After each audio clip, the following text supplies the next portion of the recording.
L'Ajuntament de la Pobla mantindrà les ajudes socials en 2012. El consistori, que prepara els pressupostos per enguany, ha avançat que, tot i que algunes partides s'hauran de reduir, no es tocarà la que afecta a les persones que més ho necessiten.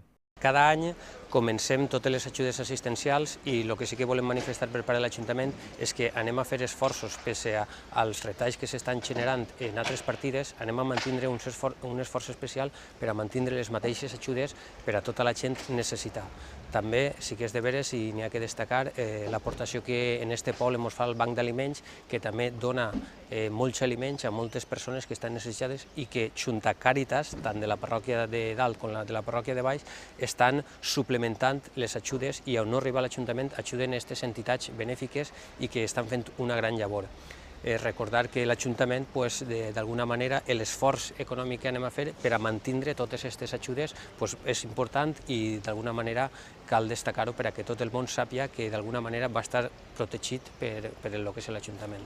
Per a les persones que estan per davall del que es considera llindar de la pobresa, es mantindran les ajudes com fins ara. La partida és de 150.000 euros per a alimentació i ajuda a l'habitatge per a famílies que no apleguen a 4.000 euros anuals. Les ajudes assistencials van destinades per a persones en una renta per càpita inferior a un cert nivell que entren baix d'un umbral, considerem, de pobresa. Entonces, aquestes persones reben una xicoteta ajuda per a poder eixir del pas i que el mes no se'ls faci tan pesat. I aquestes persones demanen ajudes ja siga per, considerem, de vivenda o alimentícies. Entonces, se'ls dona una xicoteta aportació per a que el mes no siga tan dur per a aquestes famílies. L'any passat, més de 300 famílies de la Pobla reberen aquestes ajudes econòmiques personalitzades i enguany la xifra s'espera que siga similar. A totes elles se sumen els diferents convenis que l'Ajuntament manté amb associacions com Càritas o el Banc d'Aliments que reben subvencions.